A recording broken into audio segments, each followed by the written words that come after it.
ನನಗೊಂದು ಅವಕಾಶ ಕೊಡ್ರಪ್ಪ ಈ ಸತಿ, ಬಿಟ್ಬಿಡಿ ನನ್ನ ದಾರಿಗೆ ನನಗೆ ನನ್ನ ಏರಿಯಾಲಿ ಕಾಣುವಂಥ ಲಕ್ಷಣವಾಗಿರುವಂಥ ಒಂದು ಹೆಣ್ಣುಡುಗಿ ಬೇಕು, ನಾನು ಹುಡುಕ್ತೀನಿ ಅಂತೇಳಿ ಕೇಳಿದ್ದಕ್ಕೆ ಅವತ್ತು ನಾನು ಇವತ್ತಿಗೂ ಯಾಕೆ ನೆನೆಸ್ಕೊತೀನಿ ಜಗದೀಶ್ನ ಕೃಷ್ಣನ ಅಂದರೆ, ಇಷ್ಟೆಲ್ಲ ನನ್ನನ್ನು ನಂಬುದು.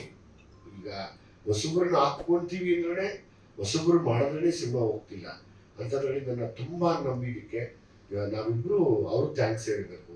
ಆ ವಿಷಯದಲ್ಲಿ ನಾನೊಂದು ನಾಟಕದ ಪುಸ್ತಕ ಹೇಳಿದಲ್ಲ, ಪುಸ್ತಕ ರಿಲೀಸ್ಗೆ ಹೋದಾಗ ಇವ್ರ ಫ್ರೆಂಡ್ ಕೂತಿದ್ರು. ನಾನು ಹಿಂಗೆ ಮೆಟ್ಲಿಳ್ಕೊಂಡು ಬರ್ತಾ ಇದ್ದಪ್ಪ, ಮೆಟ್ಲಿಳ್ಕೊಂಡು ಬರ್ತಾ ಅಬ್ಸರ್ವ್ ಮಾಡಿ ರಾಘು ಶಿವಮೊಗ್ಗ ಹೇಳಿದೆ, ರಾಘು ಅದು ಯಾರು ಹುಡುಗಿನ ಕರೆಯೋ ನಿಮಿಷ ಇಲ್ಲಿ, ಯಾಕೆ ಥಿಯೇಟರ್ದಲ್ವಾ ಅದು? ಹೌದು ಕೈ ಸುಮ್ಮನೆ ಹೇಳ್ತೀನಿ ಅಂತ ಕರೆಸಿ ಮಾತಾಡ್ಬಿಟ್ಟು ನಾನು ಹೀಗೆ ಹೇಳಿಲ್ಲ. ಎಷ್ಟು ದಿವಸ ಹೇಳಿಲ್ಲಪ್ಪ? 6 ರಿಂದ 7 ತಿಂಗಳು ಹೇಳಿಲ್ಲ. ಸುಮ್ಮನೆ ಕರೆಸೋದು, ಬಾಮ ಕುತ್ಕೊಮ್ಮ, ಅದು ಇದು ವಿಷಯ ಹೇಳೋದು, ಸರಿ ನಡಿ.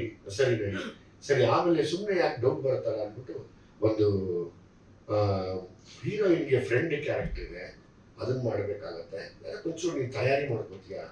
ಹುಷಾರು ಮಾಡ್ಕೋತೀಯ. ಥಿಯೇಟರ್ ಅವರು ಅಂದರೆ ಪಂಟ್ರುಗಳು, ಅದರಲ್ಲಿ ಏನು ಮಾತಿಲ್ಲ. ಬಿಕಾಸ್ ನಾನು ಏನಕ್ಕೆ ಥಿಯೇಟರ್ ಅವ್ರನ್ನ ಪೂಜಿಸ್ತೀನಿ ಅಂದರೆ ಇದೇ ಕಾರಣಕ್ಕೆ. ಇವತ್ತು ಒಂದು ಕಾರಣದಲ್ಲಿ ನಮ್ಮ ಸಿನಿಮಾ ಎತ್ತಿ ಹಿಡಿದಿರೋದೇ ನಮ್ಮ ಥಿಯೇಟರ್ ಪರ್ಸನಾಲಿಟಿಗಳು. ಸೊ ಹಾಗಾಗಿ ನಾನು ಅವ್ರಿಗೆ ಯಾವಾಗಲೂ ಚಿರಋಣಿ ಆಗಿರ್ತೀನಿ. ಅವ್ರಿಂದ ನಾವು ಸಿನಿಮಾ ಮಾಡೋಕ್ಕಾಗಲ್ಲ. ಸಿನಿಮಾ ಅನ್ನೋದು ಶೋಕಿ ಅನ್ಕೊಂಡ್ಬಿಟ್ಟಿದ್ದಾರೆ, ಶೋಕಿಗಲ್ಲ ಅದು. ಆ ವಿಷಯದಲ್ಲಿ ಅಶ್ವಿನಿ ಸೆಲೆಕ್ಟ್ ಮಾಡಿ ಸುಮಾರು 6 ರಿಂದ 8 ತಿಂಗಳು ಹೇಳಿಲ್ಲ, 6-8 ತಿಂಗಳು ಹೇಳ್ದಿರ ಆಮೇಲೆ ನಿಧಾನಕ್ಕೆ ಹೇಳಿದೆ. ಎಷ್ಟು ಹತ್ರ ಇದ್ದಾಗ ಹೇಳಿದ್ದು? ಡಿಸೆಂಬರ್ ಹೇಳಿದ್ವಿ, ಎಷ್ಟು ತಿಂಗಳು ಅವಾಯ್ಡ್ ಮಾಡಿದ್ದೆ?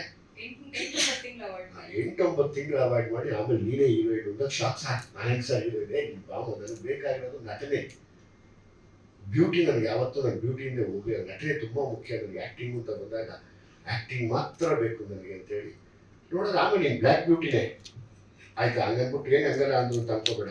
ಇವಾಗ ಬ್ಲ್ಯಾಕ್ ಬ್ಯೂಟಿ ನೀನು. ಆ ವಿಷಯದಲ್ಲಿ ತುಂಬ ದೊಡ್ಡ ಮಾರ್ಕ್ಸ್ ಸ್ಕೋರ್ ಮಾಡಿ ನನಗೂ ಕೂಡ ಅದನ್ನು ಹೇಳ್ತಾರೆ, ಸರ್ ತುಂಬ ಚೆನ್ನಾಗಿ ಸೆಲೆಕ್ಟ್ ಮಾಡ್ಕೊಂಡಿದ್ದೀರಾ, ತುಂಬ ಎಲ್ಲೂ ಟ್ಯಾಲೆಂಟೆಡ್, ಸ್ಪೆಷಲಿ ಹೀರೋಯಿನ್ ಅಂತ ಬಂದಾಗ ಹೋಗ್ತಾ ನಮ್ಮನೆ ಹುಡುಗಿ ಅನ್ಸ್ಬಿಟ್ರು ಅಂತ. ಸೊ ಇದಕ್ಕೋಸ್ಕರ ನಾನು ಹೋರಾಟ ಮಾಡಿದ್ದೆ. ಆ ವಿಷಯದಲ್ಲಿ ನೀನು ತುಂಬ ದೊಡ್ಡ ಮಟ್ಟಕ್ಕೆ ಗೆದ್ದಿದ್ಯಾ. ಗಾಡ್ ಬ್ಲೆಸ್ ಯು, ಒಳ್ಳೇದಾಗಲಿ. ಎಸ್, ಎಲ್ರಿಗೂ ನಮಸ್ಕಾರ. ತುಂಬಾ ದೊಡ್ಡ ಜವಾಬ್ದಾರಿ ಸರ್. ಆಗ್ಲೇ ಹೇಳ್ದಂಗೆ ನಾನು ತುಂಬಾ ಕಡೆ ಹೇಳಿದ್ದೀನಿ ನಾನು ನಟಿ ಆಗ್ಬೇಕು ಅನ್ನೋದೇ ನನ್ ಕನಸಿದ್ದು. ಆದ್ರೆ ಟು ಬಿ ವೆರಿ ಆನೆಸ್ಟ್, ನನ್ನ ಕಲರ್ಗೆ ತುಂಬಾ ಕಮ್ಮಿ ಆಗ್ತಿತ್ತು ಅವಕಾಶಗಳು. ಸರ್ ನನ್ನನ್ನ ಅವತ್ತು ಕರೆದಾಗ್ಲೂ ಕೂಡ ಏನೋ ಒಂದು ಪಾತ್ರ ಇರುತ್ತೆ, ಹೋಗಿ ಮಾಡಿ ಬಂದ್ಬಿಡೋಣ ಅಂತಾನೆ ಅನ್ಕೊಂಡು ನಾನು ಅವತ್ತು ಬಂದಿದ್ದು.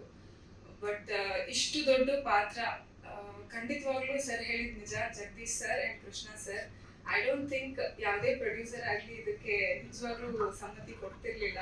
ಬಿಕಾಸ್ ನೀವು ಅಷ್ಟು ಕಷ್ಟಪಟ್ಟು ಎಲ್ಲ ಸಿನಿಮಾ ಮಾಡ್ತೀರಾ, ಒಂದು ಹೊಸ ಫೇಸ್ ಅಂದಾಗ ಡೆಫಿನೆಟ್ಲಿ ಎಲ್ರಿಗೂ ಡೌಟ್ ಇದ್ದೇ ಇರುತ್ತೆ.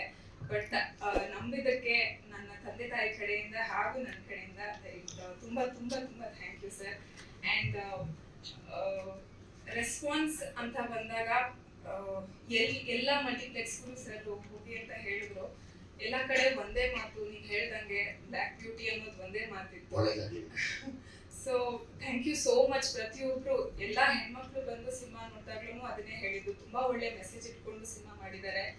ವಿಜಯ್ ಸರ್ಗೆ ಇನ್ನೂ ಈ ಥರದ್ದೇ ಸಿನಿಮಾಗಳು ಮಾಡಿ, ಆಮೇಲೆ ಆಕ್ಷನ್ ಬಗ್ಗೆ, ಗಿರಿಜಾ ಅವ್ರ ಬಗ್ಗೆ, ಪ್ರತಿಯೊಬ್ರು ಗಿರಿಜಾ ಅವ್ರ ಬಗ್ಗೆ ಕೇಳಿದ್ರು.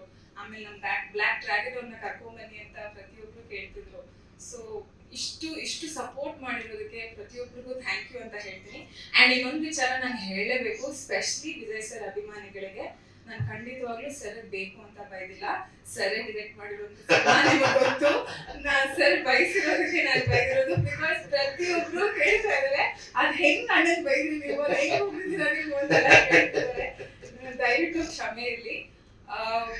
ವಿಜಯ್ ಸರ್ ಬಗ್ಗೆ ನನಗೆ ಮಾತಾಡಕ್ ಬಹಳ ಎಮೋಷನಲ್ ಆಗ್ತೀನಿ. ಬಿಕಾಸ್ ಮೋಸ್ಟ್ ಪ್ರಾಬ್ಲಿ ನಾನು ತುಂಬಾ ಕಡೆ ಹೇಳಿದ್ದೀನಿ, Channa sir was one blessing for us ಅಂತ ಹೇಳ್ಬೋದು. ಚನ್ನ ಸರ್ ಸರ್ಗಲ್ಲಿ ಆಕ್ಟ್ ಮಾಡಿದ್ದಾರೆ, ಅವ್ರು ನನಗೆ ಬಹಳ ಕ್ಲೋಸ್ ಇದ್ರು.